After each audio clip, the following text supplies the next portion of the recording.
Hi guys, James at Rampant Lion Reviews again for you today with another beer review. For this one, we are going to head back to Spain once again, and we're going to go to another brewery that's never featured on the channel before. Now, these guys are a very small operation, but they're a very well respected brewery in their local area. They do some really nice beers. I got to try a few of them at their kind of tap room, if you like. And the one that we're going to have a look at for you today on the channel was one of the latest releases at the time that I visited their tap room, and it was one that the owner was very keen for me to try. It's a style that I really do quite enjoy, a style that is getting somewhat of a renewed popularity in recent times, and I'm very happy about that, and it is supposed to be a really quite nice beer as well. So I think this one will be a really nice introduction to this brewery. So needless to say, I'm very curious to see what this beer is going to have in store for us. Hopefully it's another good beer. Hopefully it makes for an interesting review, and as always, I hope that you guys watching enjoy my take on this one as well. Always nice to introduce new Spanish breweries to you here on Rampant Lion Reviews. So, for this one then, like I said, we are going to head to Spain. We're going to go to the city of Malaga in the south of the country, and to be precise, we are going to the Soho neighbourhood. And that means that we're going to have a look at my first beer on the channel from La Reina Del Soho, or the Queen of Soho as it would be in English. So this particular beer is called Reservoir Hops. It comes in at 6% ABV, and they're describing this one as a California IPA, but we could also describe it probably as a West Coast IPA. So as I say, a style that I really do quite enjoy, and this is one that the owner David was very keen for me to have a look at here on the channel. So here we are. Now unfortunately, you can see when we took this beer out of the fridge, there's obviously been a little bit of CO2 build up, so it just went and pushed up the top of the can there, but I think it should be all right as long as we kind of drink this one fairly quickly. That was one of the reasons why we wanted to get this review done.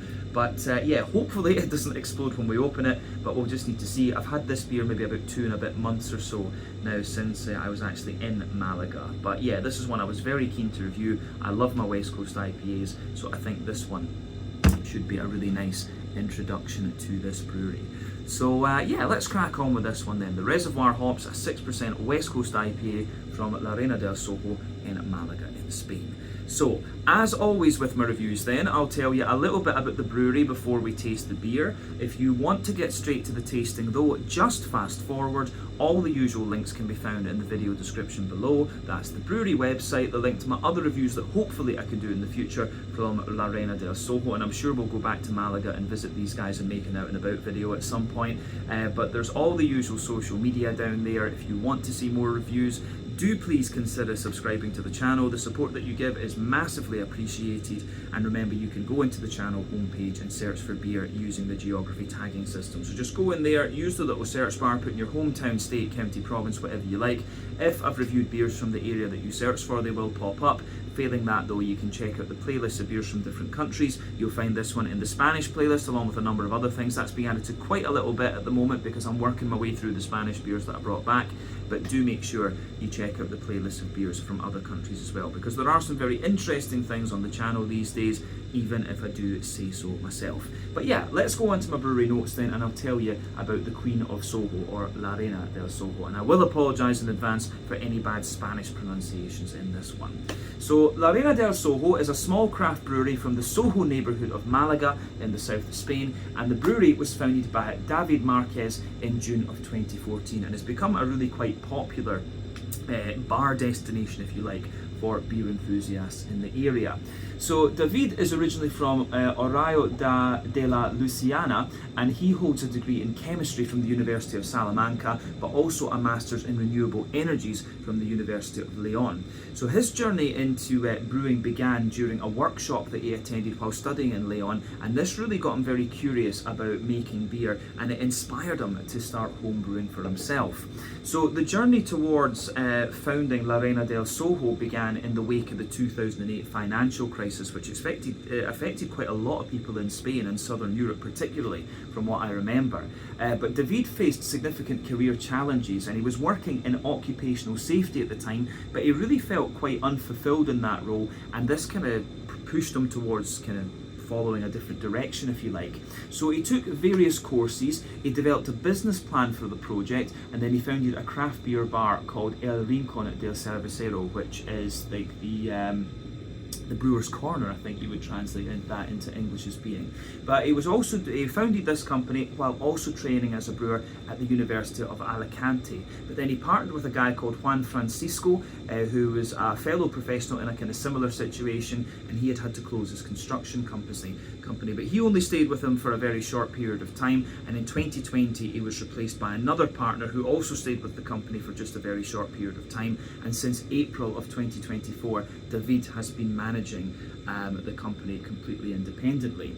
But in June of 2014, the bar opened its doors. They have 10 taps there and quite a wide variety of different beers from across the world. Again, I hope we can go back there and film an out and about video at some stage.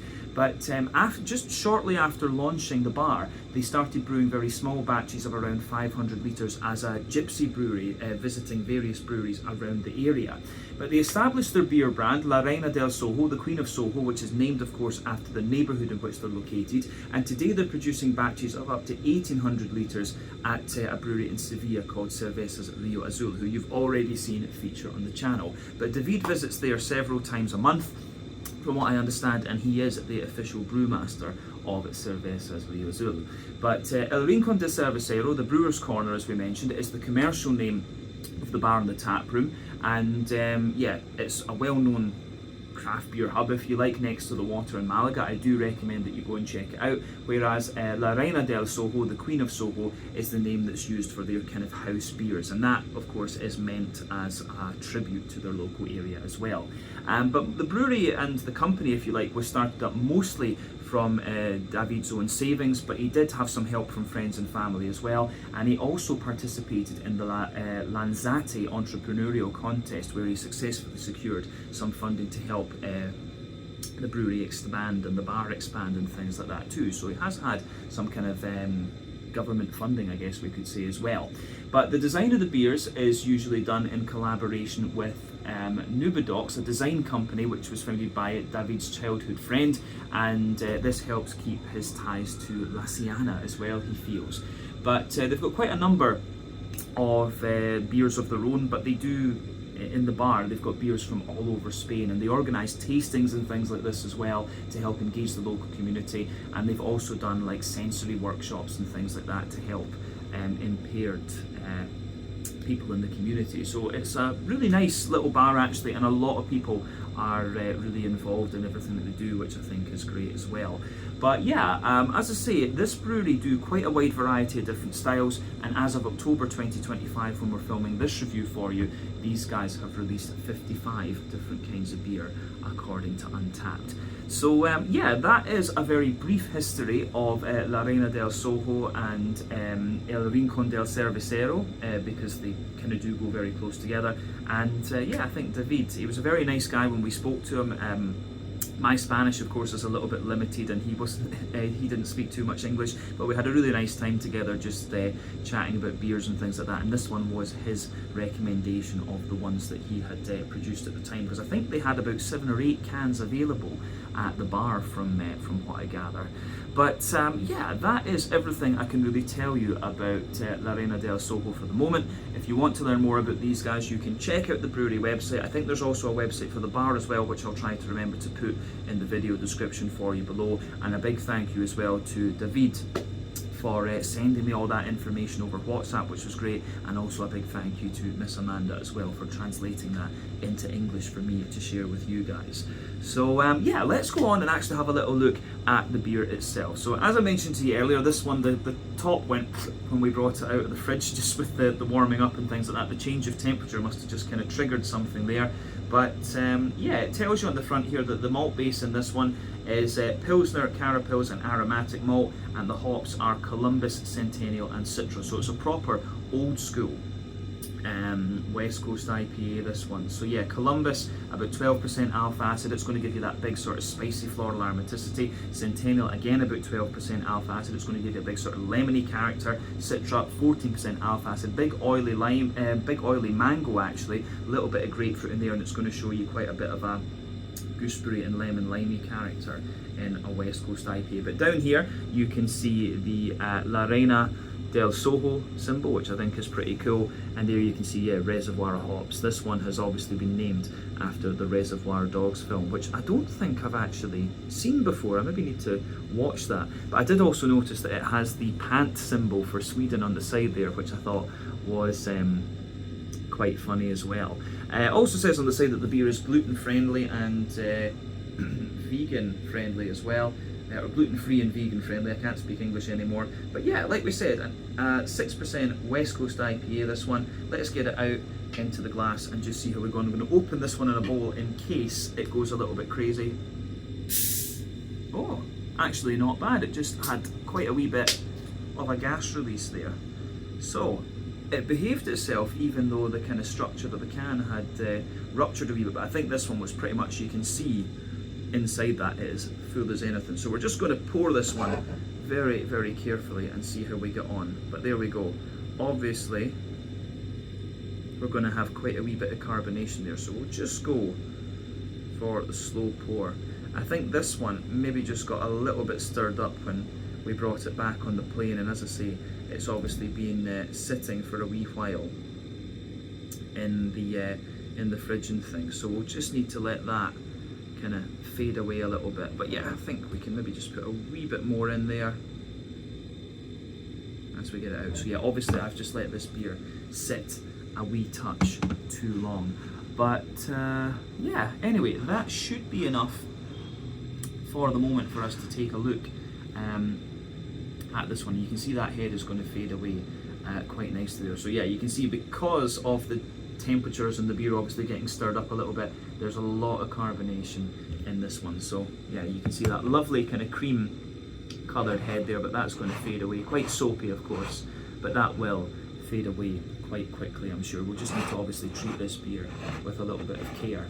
But yeah, the interesting thing about this one is it's got quite a little bit of natural haze to it, this one, which you can see if I put my hand behind the glass there, you can see this is actually one of the more opaque West Coast IPAs that I've come across. But yeah, if you shine the light through it, it's actually got, you can definitely see that it is more of a West Coast IPA than a New England, of course, but yeah, it tells you that on the ingredients anyway.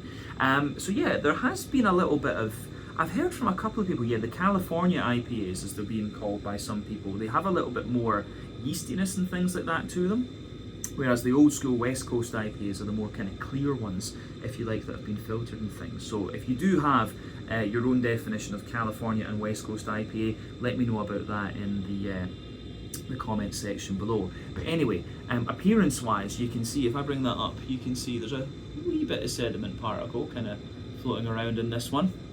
But yeah, you can see that this beer, it's poured a lovely kind of bright golden yellow colour. So remember, the colour of your beer depends on a few different things. One, the type of malts that you use. This goes a long way to determining your EBC rating. Two, the length of your wort boil is going to play a role, because the longer you boil the wort, the more the sugars caramelise, and thus you get a darker colour of beer. But any barrel aging that you do or adjuncts you put into the beer will affect its colour as well. But when it comes to the IPA style umbrella, if we can call it that, you don't often have to care about those latter two variables, if you like. So yeah, colour-wise, we have seen West Coast IPAs quite similar to this one before. I'm just going to put a little bit more of this in. We'll have to do this gradually during the video, just because of how excited this beer has obviously become through its journey, and we'll let the head just settle down as we go. But yeah, obviously quite a bit of carbonation in this one, as you can see from the size of the head and things. But yeah, it does look pretty damn nice, I have to say. I don't think there's anything overly surprising about the appearance of this beer when you consider what style it is. As I say, the California IPAs, as quite a few people are calling them these days, do have a little bit more natural haze, and they tend to be unfiltered in comparison to the ones that are termed West Coast IPAs. But yeah, looks pretty good, this one. I don't think we need to say anything too much more about the appearance of this one. One other thing I would add about the technicalities of this style, when it comes to the West Coast IPAs generally, for me there are two ends of the spectrums with these beers. You have the more kind of bready and biscuity ones, such as the more kind of bready and biscuity ones, such as the Pliny the Elder from Russian River Brewing. But you've also got the more oily and caramelly ones, such as the Sierra Nevada Torpedo. So for me, the West Coast IPAs have that level of spectrum. And just going by the appearance of this one, I think this is going to be a bit more of a kind of bready and biscuity affair, if you like. But yeah, I think it should be quite nice. Let's have a wee look at the aroma of this one then and just see what we get out of it. Oh yeah, it's actually, again, as you would expect from the appearance of this one, it has got quite a big bready presence to it, if you like. For me, lovely kind of mix of a lot of white bread. It has got a slight degree of sweetness to it as well, this one, and there is just a little touch of that kind of biscuity note coming out of it, which is great. So quite a bready leaning one, this, and its green component isn't overly its green component isn't overly pungent, I think we could say. So yeah, I really do like the way that that goes together in this one. Yeah, aroma wise, it is pretty damn nice. Yeah, so what can we say about this?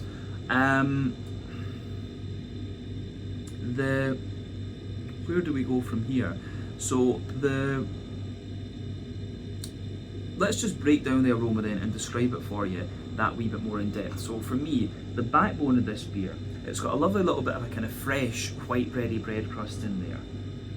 There's also little hints of woodiness. I do get a tiny little hint of cracker, but this beer, it is mostly like a kind of sweet, kind of fresh bready character that comes out of it. So yeah, white bready bread crust, little bit of wood, little bit of cracker. I do get a little hint of a kind of slightly sweeter wholemeal brown bread in there, but for the most part, it's a big, fluffy, fresh, white bready character that comes out of that one. So yeah, the way that that goes together is really quite nice. On top of that, you do start to get a little bit of kind of biscuity note out of this one. You can smell, we've got Pilsner and Carapils in here. So it's interesting for me because I don't find the malt base in this one to come across as overly crisp or overly dry. I do really like, again, how that goes together in this one. But yeah, we have a lot of sweet bready notes in this one, but still you can feel a little bit of the crisper Pilsner malt further back on the nose in there, and then there's a wee touch of, I do get a wee bit of like Werther's original butter candy butterscotch out of it, but then yeah, there's also that McVitie's digestive biscuity kind of character. But as I say, I'm just surprised that it's not overly crisp in the aroma, to be honest with you, when you've got Pils and Carapils in there. But in fairness, maybe it's the aromatic malt is pushing back a little bit against that, because the bready character, the more you smell of it, the more kind of the more sort of aromatic and zippy it becomes, to be honest with you. So yeah, I think that covers the malty side of the beer. The yeasty side of things then at the back of the nose. The yeasty side of things at the back of the nose, you do have a little bit more of a, yeah, you've got a little bit more of a, how would we say, dense white bready character to it. Yeah, so I feel it's a bit more, it has got a bit of sweet, like buttery brown bread and fluffier white bread, but there's also a wee bit of a kind of McVitie's, there's a wee bit of the McVitie's digestive biscuity sweetness mixing in there, but I do get quite a little bit of like cracker and bread crust, in all honesty. So yeah, maybe that is a little bit of the maybe that is a little bit of the Pilsner malt and the yeast going together in this one. So yeah, this is quite interesting. It really is quite a bready West Coast IPA rather than anything else. So yeah, I think we've covered the malty and yeasty side of this beer. So let's go to the hoppy side of things then and just talk about that. I'm just going to put a wee bit more of this in the glass for the moment, so that again it's ready for us to drink a bit later on. I think that'll be enough for the moment. But yeah, Anyway, when it comes to brewing your IPAs, there are 3 ways to hop these. You've got early addition hopping, which takes place within the first hour or so of the wort boil. That gives you, how would we say, the vast majority of your bitterness and a deeper, danker green component. You've got late addition hopping, which takes place within the last half hour or so of your wort boil. Gives you a wee bit of bitterness, mainly flavour and aroma, and it gives you a very bright green component. Then you've got dry hopping, which takes place after the wort boil is complete, and that is all about flavour and aroma. Now, West Coast IPAs tend to use all 3 types of hopping, which is why they're deeper, danker, and more sort of oily, if you like. And then New England IPAs tend to rely on late addition and dry hopping, which is why they're softer and more juicy.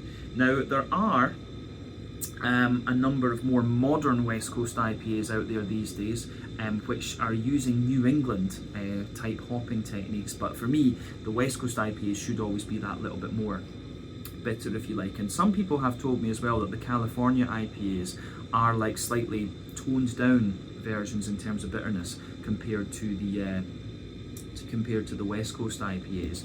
So yeah, that is always something to kind of bear in mind with these beers as well. So yeah, I'm curious about this one because the green component, as I say, is not madly pungent when it comes to this aroma. So yeah, for me, there's a lovely little bit of, you do get a little touch of earthiness out of the green component in this one, but there's quite a little bit of floral aromaticity. It's almost a little bit kind of spicy in a way as well. So yeah, lovely big floral aromaticity, a little bit of spiciness out of it. And yeah, I'm getting quite a little bit of kind of bright grassy character coming out of this one, which will be from the Centennial, I would say, rather than any of the other ones. So yeah, the grassy note, I think, is what really stands out to me with this beer, in terms of the green component. So yeah, I don't know if there's anything else really to say about the green component of the beer. So let's go on and have a wee look at the fruity side of things then. So for me, it almost smells a little touch soapy, this beer, which is kind of interesting. But yeah, for me, I do get quite a little bit of the juicy mango sort of things. Yeah, you get juicy mango in there, you get softer passion fruit, a little bit of apricot as well, and how would we say, mostly, yeah, I'm getting quite a little bit of the lemony character that you'd expect of the Centennial out of this one. It really leans toward that grassy, citrusy side of things for me, this beer.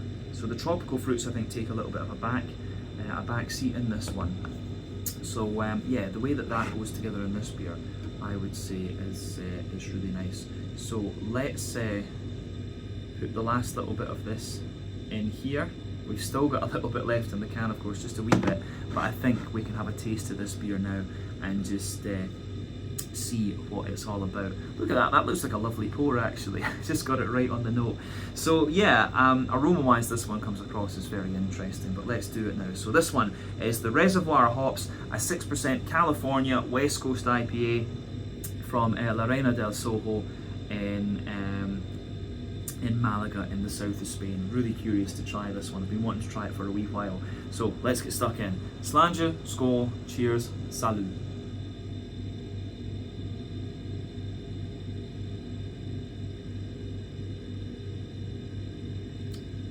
Oh yeah, that's really pretty nice.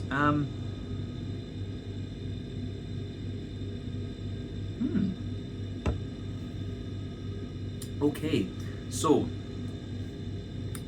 going to say straight away, that's a really, really solid beer. So it gets a big, big thumbs up from me. The first impression of it is, it actually reminds me quite a bit of, it reminds me quite a little bit of beers that I've seen called just American IPA in a way, because it's it's a really bready and very, very crisp and kind of dry IPA, this one.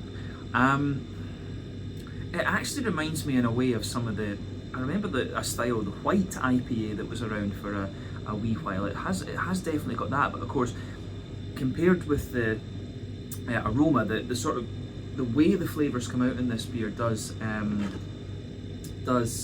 kind of it does sort of diverge a wee bit in comparison with what you'd expect from the aroma.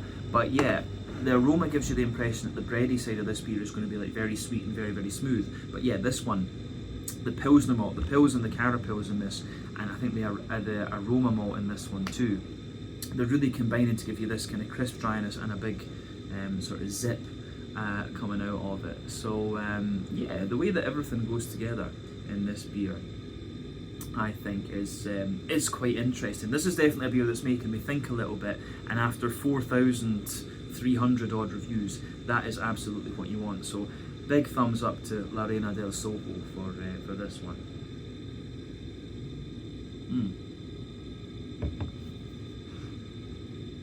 And it's quite interesting, this one, when you take it in, it does give you a fair little bit of kind of sweetness to it, but then it really kind of smoothens out and becomes very kind of crisp. So let's just break down the flavour then and describe it for you more in depth. We'll go to the middle third of your tongue then. The backbone of the beer, you've got that lovely kind of fresh white bready bread crust in there. As you move further forward on that, on that middle third of your palate, you do get a little touch of kind of woody character coming out of the beer. So fresh white bready bread crust, little touch of woody character in there. Then as you go on top of that, it's got a bit more of a kind of Jacob's cream crackery type character to it as well. So pardon me, on top of that I do get a slight layer of a more kind of wholemeal brown bready character coming out of the beer, but I would say that that's very, very minimal. The next layer up is like a very fluffy, airy, fresh white bready character that comes out of it.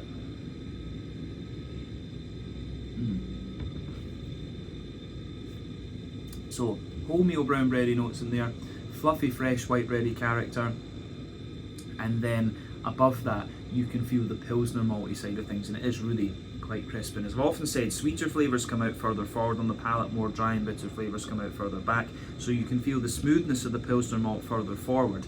But yeah, it's really quite crisp and a lot drier further back on the palate, that's for sure. Yeah, so on top of that kind of Pilsner malty layer, you can feel there's a sort of oval shape or a circle in the middle of your palate there. So around the edge of that circle, it's a little bit more kind of McVitie's Digestive biscuity like.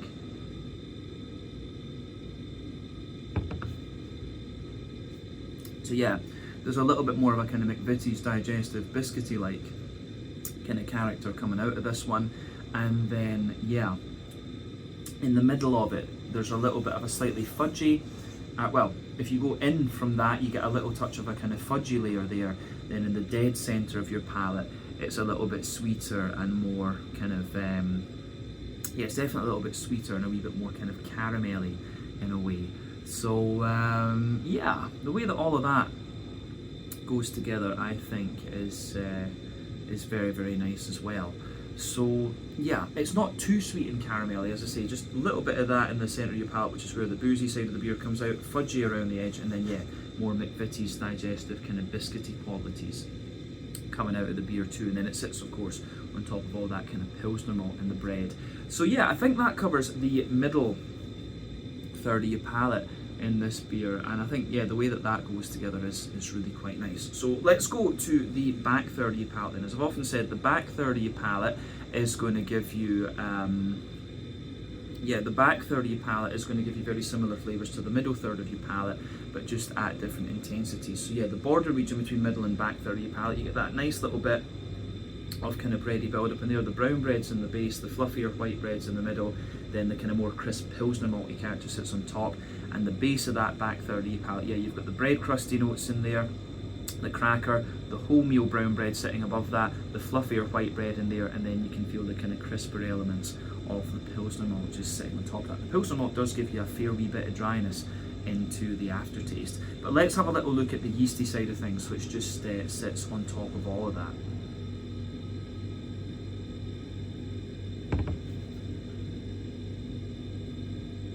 So yeah, the yeasty side of this beer for me, it's how would we say, yeah, the yeasty side of this beer for me, at its core, it's got a more dense and slightly sweet wholemeal brown bready character coming out of it. So yeah, that sweet, dense wholemeal brown bready character is at its core. As you move further out from that, it's got a little bit more of like a kind of buttery, white bready kind of character. So yeah, there's that more, yeah, buttery, white bready note there. Then as you move toward the very edge of the yeasty part of the beer, it's got a little bit more like cracker and bread crusty sort of notes coming out of it, and that does linger into the aftertaste along with the Pilsner malt and gives you a really quite kind of dry, crisp edge to this beer. I think that is probably one of the things that I've heard kind of characterises. That's one of the things that characterises the California IPA from what I've been told. But yeah, back third of your palate, you can feel the flavour is taller. Then as you move further forward into the middle third of your palate, it just kind of compresses down and squashes together that little bit more, which I think is really quite nice. So yeah, I like that with this one. The malty backbone of this and the yeasty side of things is quite interesting. So on the hoppy side of things then, back corners of the palate, you've got a nice little bit of earthiness in there. As you move further forward, it's got a little bit of a more kind of, yeah, there's a wee bit of earthiness in there. Then as you move further forward, it's got a wee bit of a more herbally, woody kind of note. Then as you push further and further forward along the sides of your palate, you do get that kind of spicy floral aromaticity, which is going to be from the Columbus in this one. So you can really feel that build up there. As you go round the front curve of your tongue, it's a little bit lighter and more grassy. You've got that wee bit of zestiness in there, and that's the Centennial that's going to give you that when it comes to the green component. So yeah, interesting stuff. But yeah, let's go to the front third of your palate then and the fruity side of things, just to round off the tasting section of the video. So yeah, border region between front third and middle third of your palate. Again, you get that little bit of bready build up in there, so you can feel the brown bread is in the base, the fluffier white bread's in the middle, then the more Pilsner malty character is just on top of that. The base of the the base of that front third of your palate, there's more the fresh white bready bread crust is kind of there, the crackery notes, the brown bread, the white bread, and some of the smoother side of the Pilsner malt just sits on top of that. Then you get that nice oily bubble where the juicy fruity esters just roll their way out of the beer. So let's have a wee look at that then and see what we get from this one.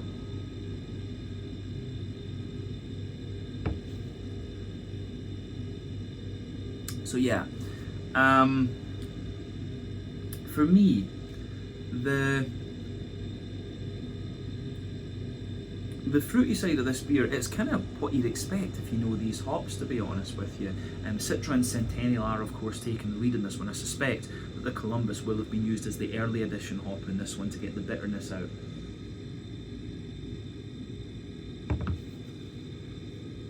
But yeah, when it comes to the fruity side of this beer, at the back of that front third of your palate, it's got a little bit more of a, yeah, it's got a little bit more of a kind of grapefruity character to it, which is from the Citra, but it's quite minimal, to be honest with you. And as you move further forward from that, you can feel the passion fruit in the base and the kind of juicier mango sitting on top.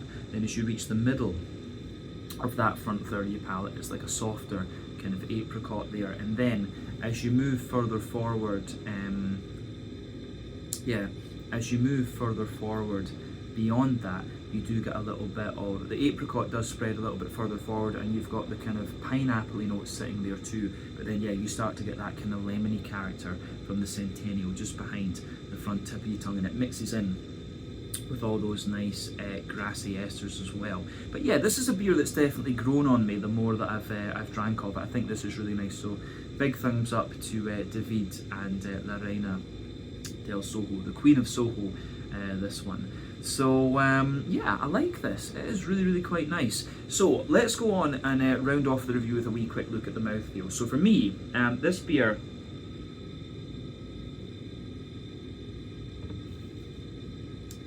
I would say that it's quite mid-bodied.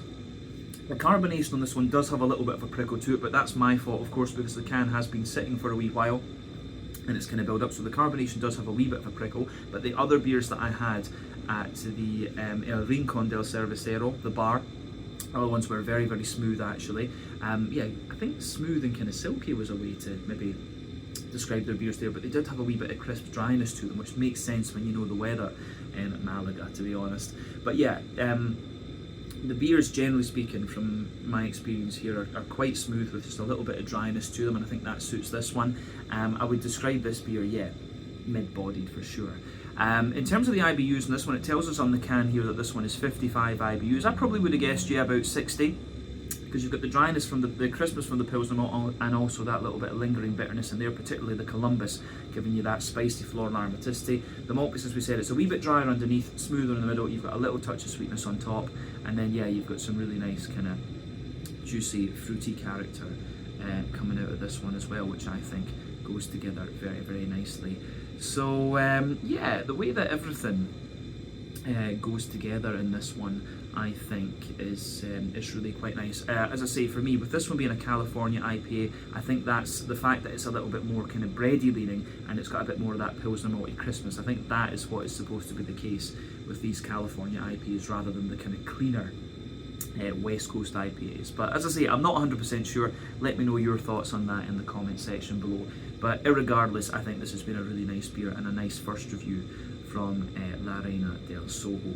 So yeah, let's leave it at that for this one. This was the Reservoir Hops, a 6% California IPA from La Reina Del Soho in Malaga in the south of Spain. Once again, thank you for watching my beer reviews. Until the next time, please like, subscribe, share, all the usual YouTube stuff. Let me know your own thoughts on this beer in the comment section below. Let me know what your favourite beers are from La Reina Del Soho as well, and we will no doubt return to these guys again at some point in the near future. Hopefully we can do an out and about video at El Rincón del Cervecero sometime soon. But until then, check out my social media, check out their social media, and I'll see you guys in another review very, very shortly. Ciao just now.